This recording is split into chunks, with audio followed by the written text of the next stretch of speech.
सतनाम साहेब बंदगी सभी भक्तात्माओं को, सभी साधु संत समाज को। आज हम आपको बतलाएंगे सार शब्द का विलोम शब्द।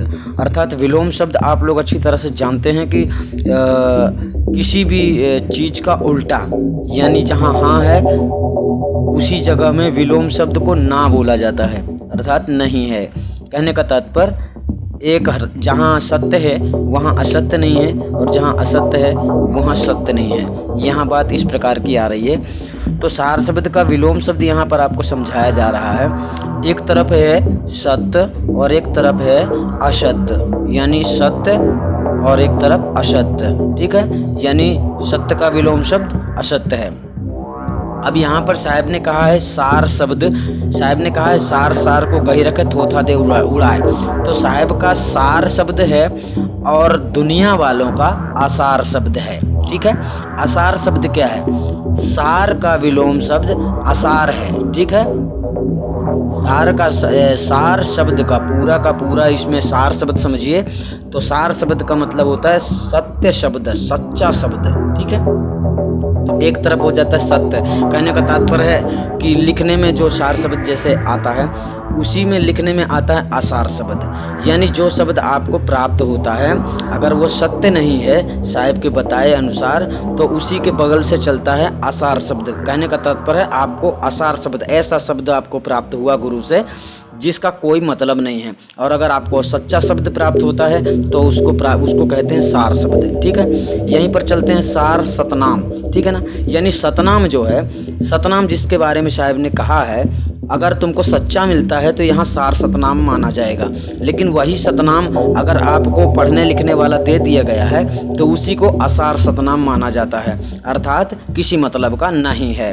ठीक है, यहाँ पर सार नाम आया है तो सार नाम उसी शब्द के लिए जिक्र है जो शब्द साहब ने कहा है, यानी भेद जो गुप्त है वही आपको जानना है। तो यह सार नाम आपको प्राप्त नहीं होता है, लिखा पढ़ा हुआ सार नाम देते हैं तो उसे साहब कहते हैं असार नाम, यानी वही सार नाम असार नाम है, यानी कि उसका कोई फायदा नहीं है, कोई लाभ नहीं है। ठीक है ना, उल्टा है। असार झूठ है और सार सत्य है। ये आप अच्छी तरह समझ लीजिए। जैसे एक तरफ है परमात्मा कबीर और एक तरफ है काल निरंजन, यानी काल निरंजन की दुनिया में काल निरंजन का जो लाइन है, रास्ता है, अलग है, और परमात्मा कबीर साहब का रास्ता अलग है, बिल्कुल अलग है। परमात्मा कबीर का रास्ता में हाँ है और काल निरंजन के रास्ते में नहीं है। मतलब कबीर साहब के रास्ते में आप चलते हैं तो आप मोक्ष प्राप्त कर सकते हैं, मतलब हाँ। काल निरंजन के रास्ते में आप चलते हैं तो आप मोक्ष प्राप्त नहीं कर सकते, मतलब नहीं। ठीक है, उदाहरण के लिए पानी और अग्नि एक साथ कभी नहीं रह सकते। ठीक है, उसी प्रकार साहिब का ज्ञान है निह अक्षर और निरंजन का ज्ञान है अक्षर। जितना अक्षर में ज्ञान आपको दिया जाता है वो निरंजन का है, और जो निह अक्षर का ज्ञान आपको प्राप्त हो जाता है वेदी गुरु से, निह अक्षर शब्द जो आपको मिल जाता है वो है आपका सतगुरु कबीर साहब का नाम। ठीक है ना, एक तरफ है अखंड नाम, यही अखंड नाम साहिब का है, और खंड जितने खंडित नाम हैं, जितने मतलब लिख सकते हो, पढ़ सकते हो और बोल सकते हो, ये सभी जितने नाम हैं ये सभी खंडित है। एक तरफ खंड है और एक तरफ आखंड है। आखंड किसका नाम है? परमात्मा का। अर्थात संसार में दो मार्ग हैं, एक सत्य मार्ग है, एक असत्य मार्ग है। आपको एक रास्ते में चलना है, सत्य मार्ग। अगर आप सत्य और असत्य दोनों मार्ग में आप चलते हैं तो वही दशा होगी कि ज्ञान बिना धोबी का कुत्ता, घर का भया ना घाट का।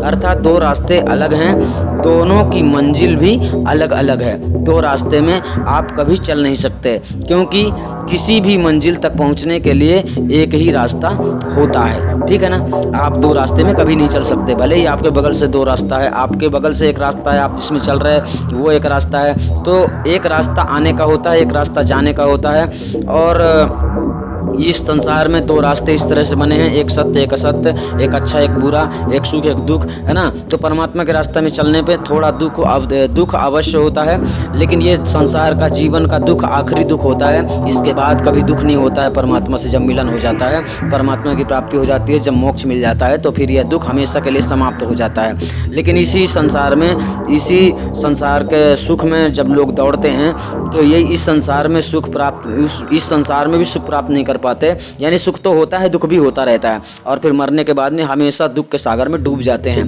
यही प्रलोभ दुनिया को समझ में नहीं आ रही है। ठीक है, अर्थात माया और काल सदा दुख का रास्ता है, और सदगुरु कबीर साहब के मार्ग पे चलना सदा सुख का मार्ग है। ये स्वयं आपको विचार करना है। इस संसार में दुख तो आपको होगा ही, चाहे आप कबीर साहब के बताए रास्ते पे चलो और चाहे आप निरंजन के बताए रास्ते पे चलो, क्योंकि इस संसार में दुख और सुख दोनों बराबर मनुष्य को व्याप्त है पूरी तरह से। इस शरीर में किसी भी प्रकार से परिवर्तन नहीं किया जा सकता है, जो है तो मतलब है। ठीक है, तो आप लोग समझ गए होंगे सार शब्द का विलोम शब्द, एक तरफ सत्य है एक तरफ असत्य है। आपको जहाँ मतलब साहिब की वाणी के आधार पर सब कुछ ज्ञान जो सच्चा मिल रहा है वो सार है, यानी जिसका महत्व है, जो आपको सत्य ज्ञान मिल रहा है वो सत्य है, और जो आपको पाखंडी लोग झूठ बोलकर आपको भ्रमित कर रहे हैं वो सब कुछ असत्य है, यानी असार है। ठीक है, सार शब्द यानी सत्य शब्द, जो सच्चा साहिब का शब्द है, जो सच्चा साहिब का भेद है, जो गुप्त है, उसे प्राप्त करने के लिए साहिब कह रहे हैं सार शब्द। ठीक है, और एक तरफ चलता है असार शब्द। आपको अगर शब्द तो सबको ही देता है, आप हर गुरु से आपको शब्द ही प्राप्त होता है, परंतु गुरु से अगर आपको झूठा शब्द प्राप्त होता है तो यहीं पर चलता है असार शब्द। जो गुरु आपको झूठा रास्ते पे चला रहा है, गलत शिक्षा दे रहा है, तो इसका मतलब है असार शब्द। ठीक है, और आपको सत्य मार्ग पे चला रहा है, कोई भी गुरु आपको सत्य मार्ग पे चला रहा है, सही शिक्षा दे रहा है, तो मतलब होता है सार शब्द, मतलब सही शब्द, सही शिक्षा, सही ज्ञान।